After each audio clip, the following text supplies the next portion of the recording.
And welcome, welcome, welcome. This is Peter Winick. I'm the founder and CEO of Thought Leadership Leverage. And thank you for joining us on the podcast today, Leveraging Thought Leadership. Today, my guest is Dov Baron. Dov is a best-selling author. He's a world-renowned speaker. His latest book was called Fiercely Loyal: How High-Performing Companies Develop and Retain Top Talent. He's the host of a national television show, Pursuing Deep Greatness with Dov Baron, which is on Roku.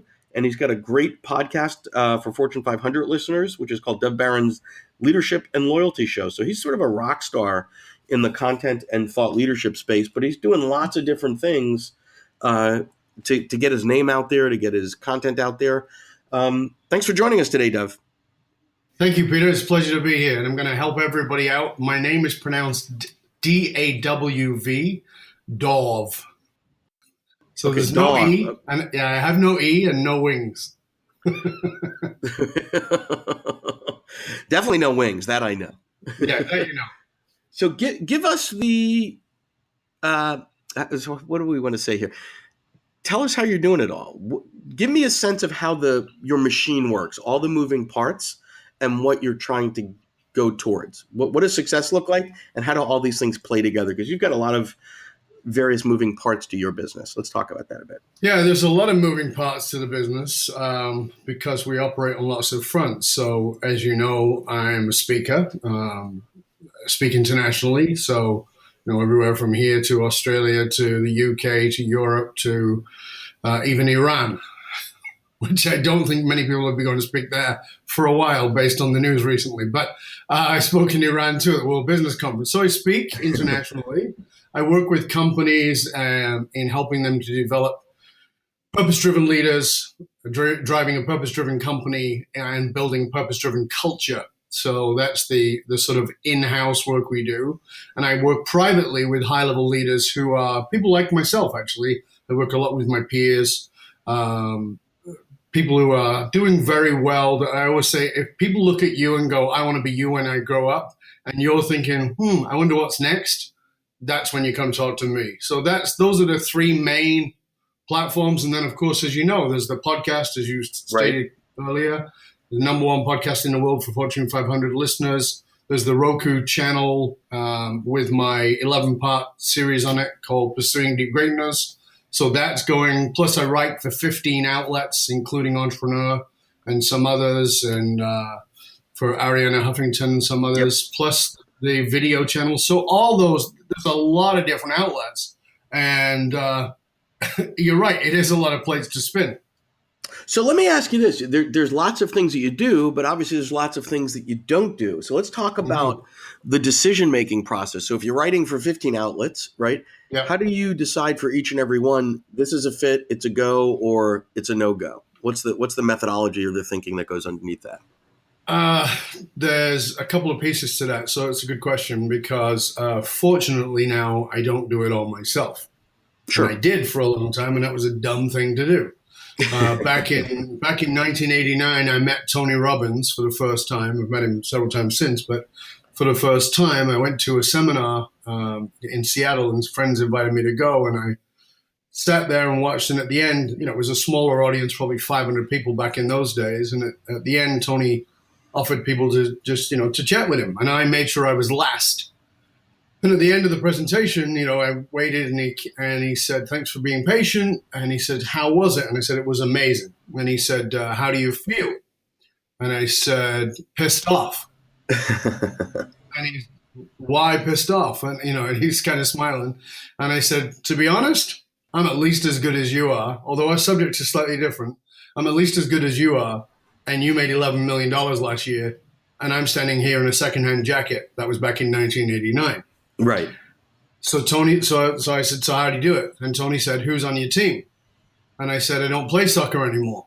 And it's only, it only took me about 10 years to learn that lesson. Right. But that is the lesson, is that if you're going to be an effective thought leader, if you're going to be effective in getting your brand out there, being recognized when you walk into a room, you can't do that on your own. I did it on my own for a long time, and I worked 7 days a week, and it was just insane. So let me dive into that a bit, because I think you're 1,000% correct. The piece that you have to do is the thoughtfulness, is that creation of the original content. That can't be outsourced, right? No. And if you're spending I don't want to say all of your time, but if that is your primary job, that's your focus, is to create awesome, world-changing, kick-ass content, great. Yeah. Then you sort of, if it's concentric circles, you keep going out. What are the other things that need to happen? Oh, there's finance, there's marketing, there's sales, Mm-hmm. there's Yeah. negotiations, there's really okay. Well, those are things that you might be able to do, and you might actually do fairly okay or even better than average. But those aren't the things that you should be doing, right? Because those are things that you can partner with folks, hire folks, etc. And I get that there's oftentimes early on a necessity to do more than you should on your own. But what I always find is nobody ever said, wow, I brought on extra help too early. That was really dumb. They always say, in your case, you said it was 10 years, but 10 years, 5 years, whatever. I was doing it all on my own for X. The trick is to Yeah. take X down to the smallest amount of time as humanly and financially and logically possible. You're absolutely right. At the same time, as somebody who's been in business for more than 30 years, and this, and in other businesses too, the argument is always the same, which is where is the tipping point between I need and I can afford? Sure. And the tipping point is when I can't afford to continue on as it is because you've hit the plateau. And that's when you have to put yourself out on the edge. And that's not easy. That is not easy to go, okay, I got to bite the bullet and spend this extra 1,000, 2,000, whatever it is, a month to get the assistance that I need. And now I have a team. My wife and I had this discussion the other night. I don't know what I'd do without my team. Right. And you might, oftentimes you're going a step or two backwards in the short term to get to that next hit, right? And those are the things you need to do because there's a cap that you can do on your own, both from a time perspective, from a talent perspective, from a capability perspective. If you're really, really good at thought leadership and content creation, that's the gift, right? That's the part that can't be outsourced there. So, but let me go back to the question I had earlier in terms of all the outlets that you have and all the different pieces. Even though you have folks helping you, there's got to be some determination. If somebody came to you and said, hey, I want you to write for American Trucking Magazine or, Fish and Chips Weekly or something like that, I'm assuming I would get a no. I know, I write for them already. Oh, okay. I already write for Fish and Chips Weekly. Oh, there you go. Okay. I'm the chief editor. No, of course, you're absolutely right. I mean, back when I started and I wanted exposure, I wrote for anybody and everybody who would take anything that I had, of course. But once you get yourself established and you know your target and who you're aimed at, then you start becoming more and more discerning about who you're targeting and where is the best outlet. So I get asked all the time to write for places and we just go, it's lovely, but really, I don't know that, I'm sure there's something we could serve, but there's also this reciprocity that has to take place. I mean, we're giving them content, which is great. But the reciprocity of that is not just eyeballs, but actual interest that could turn into business.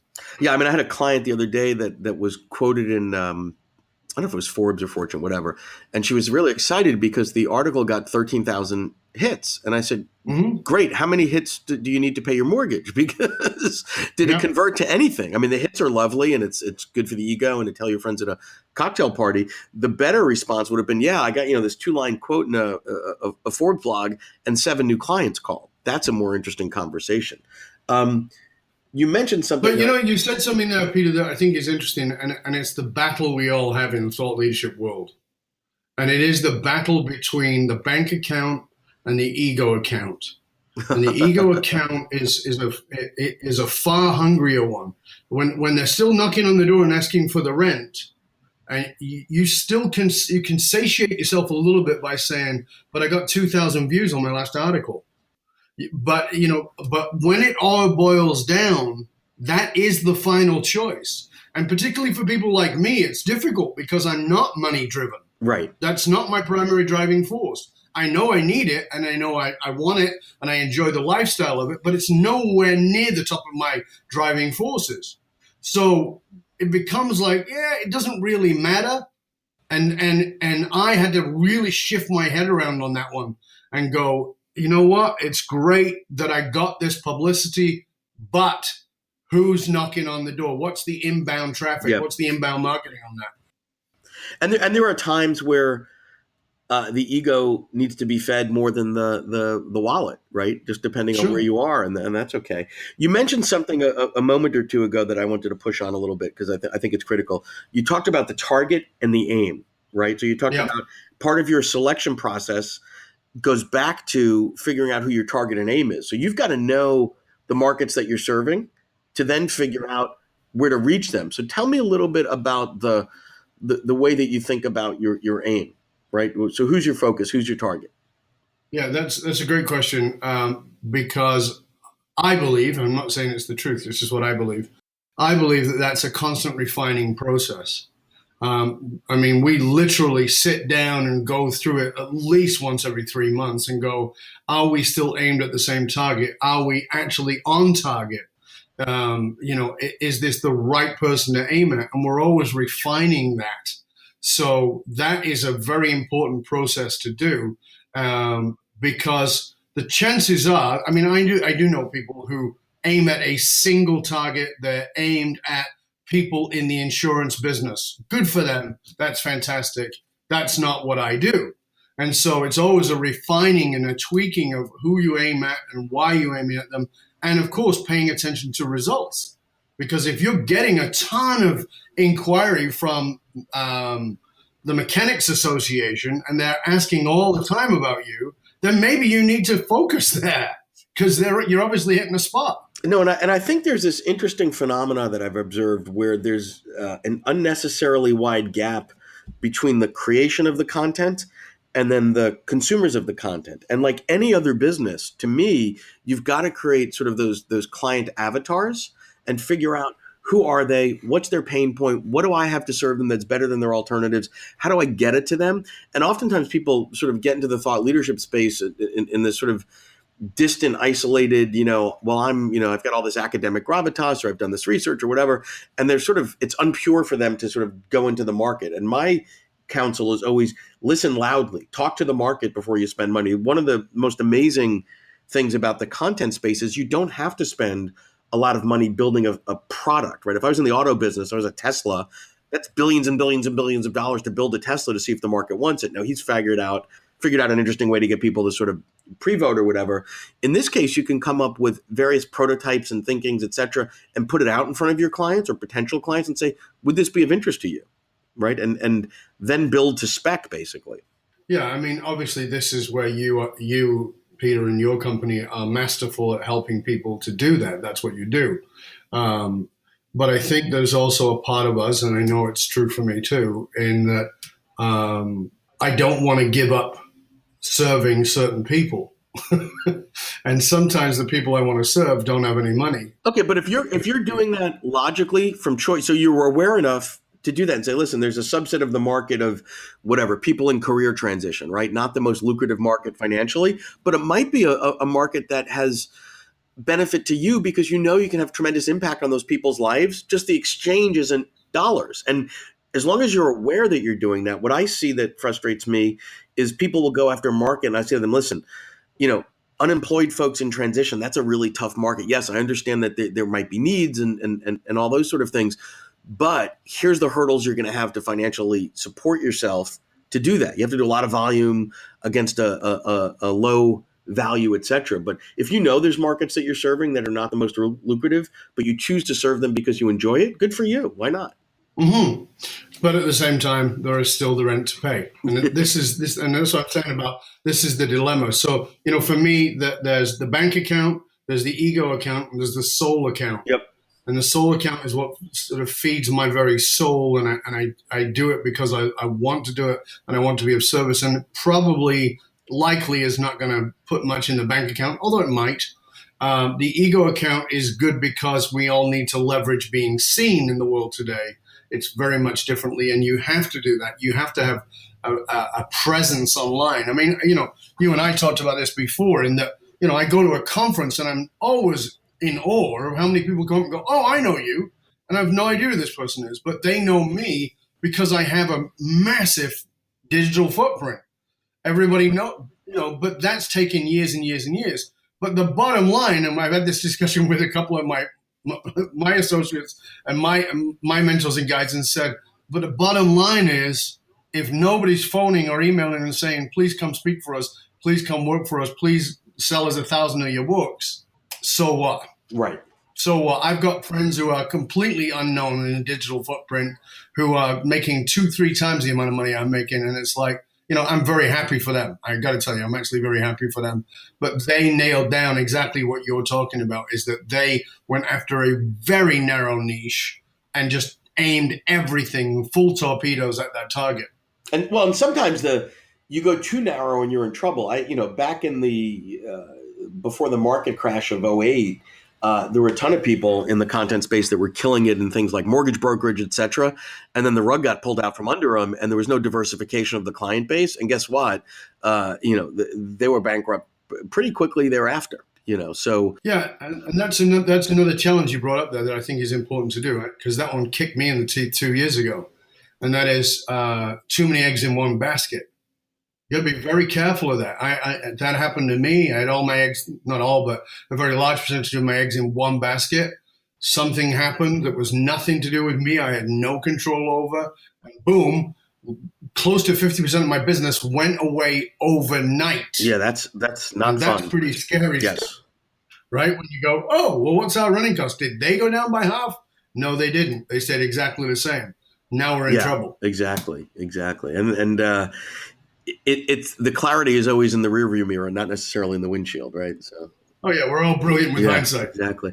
So give me a sense of, if I was someone that's relatively new to the space, a new author, a new thought leader, a new speaker, what are the absolute must-dos and what are the must-do-nots? Yeah. Okay. Good question. So I think the must-do is, as you just said, I think you've got to design your avatar. You've got to know exactly who you're going at. So that's where I would start. Who are you going? This is me. This is what I would direct. This is how I actually guide some of the people who are my peers. So know the avatar. That's number one. And number two, what is your story? And by that, I don't mean your bullshit, nice stuff that you tell people. Who gives a crap? Nobody cares. They're going to tune out. And what I say is, and this is the question I ask you, right? And this is a tough question. What is the story that you're ashamed of that you don't tell? That's the story people want to hear.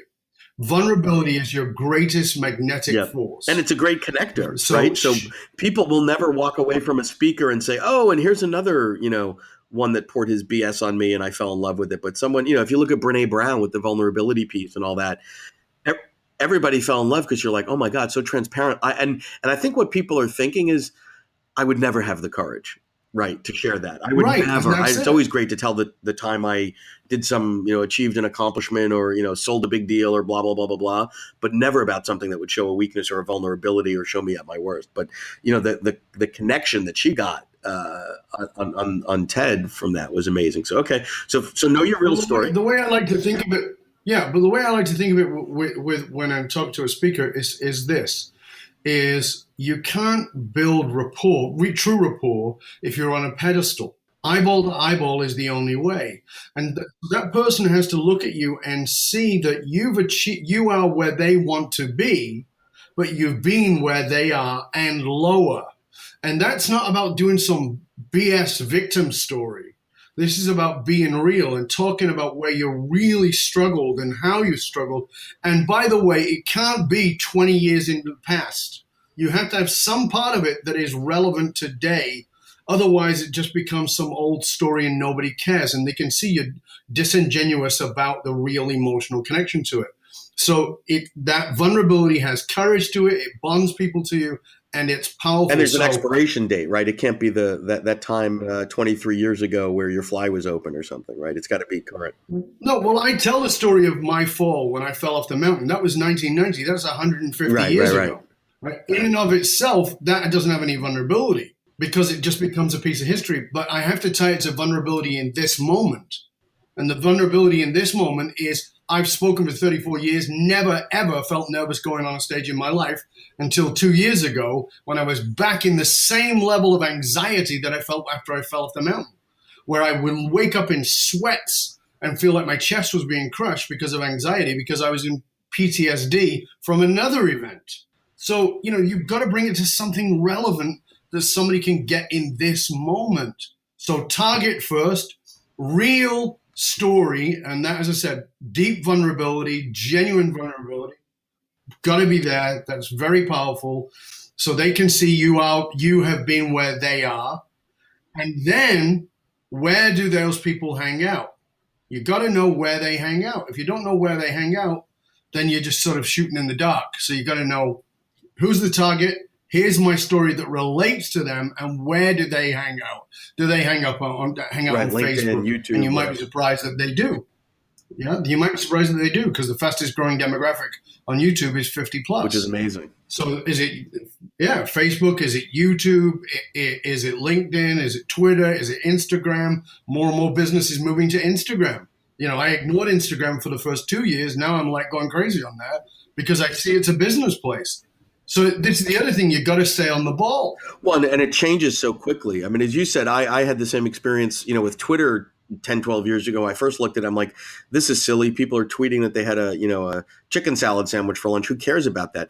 Now, we bring in probably, I don't know, 20, 25% of our business through the Twitter following that we have that's connected to the social, that's connected to YouTube, et cetera. It's not just Twitter, but yeah. And Instagram, the same thing, has come to a place where it's a business tool. I have a lot of clients and friends on the speaking side that are landing $30,000 and $50,000 speaking engagements from Facebook ads. That if you told me that a year ago, I'd say you're out of your mind. Like nobody, people are on Facebook looking for guacamole recipes or cat videos or whatever, but you have real buyers spending real money there. So I love that. So as we start to wind down here, give me a couple things to not do. Give me some stupid things to avoid. Okay, it's a really good question. So I think you've got to really sort out what you enjoy, as in you love, versus what you like, versus what aims at your target. So there are things that I just love, but I can't do videos about them anymore, and I can't write about them anymore. I can, but not for business. So I do write about those things. So for instance, I'm very political. I have to keep that to a minimum because it becomes a distraction for what it is that I'm delivering. Right, and it's not relevant to your day job per se. It might be important to you, and there's risk and all that, right? Yeah, and I'm kind of okay with the risk personally, but if it gets in the way, then it's a problem. So that's the number one thing, is sort out what do I love versus what do they care about. So here's the thing I want to go to the don'ts, is don't, and this is a struggle for all of us, by the way, particularly if we're a quote unquote thought leader, is don't make it about you. Please, this is the hardest thing. I've struggled with it for years. Don't make it about you. It's not about you. It's about the audience.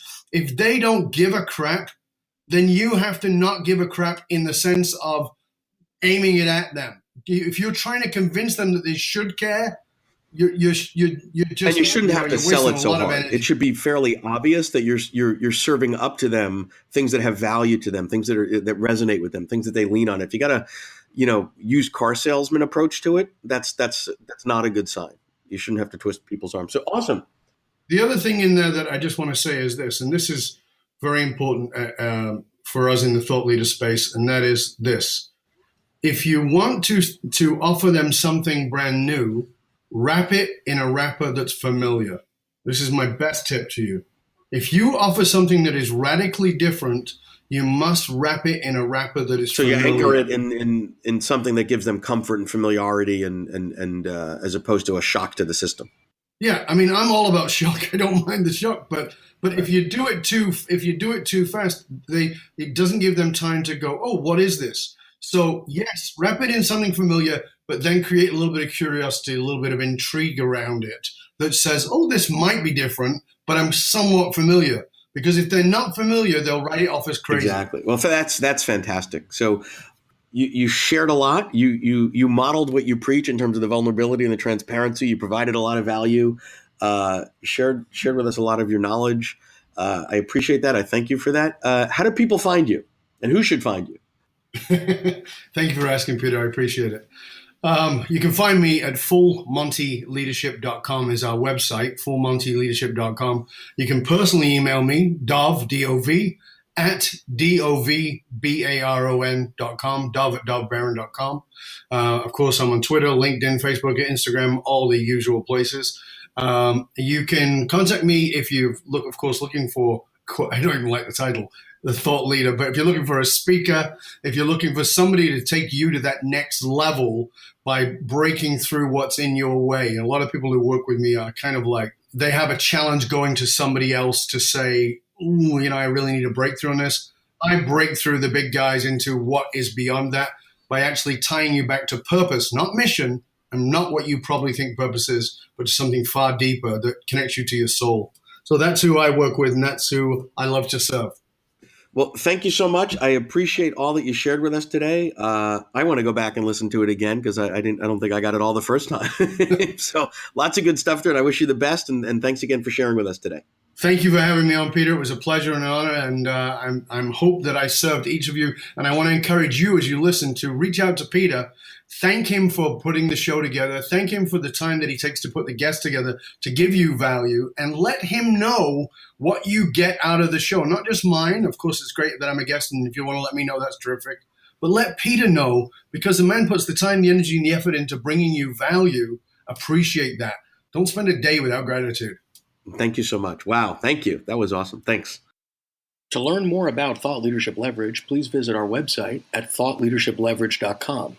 To reach me directly, feel free to email me at peter@thoughtleadershipleverage.com. And please subscribe to Leveraging Thought Leadership on iTunes or your favorite podcast app to get your weekly episode automatically.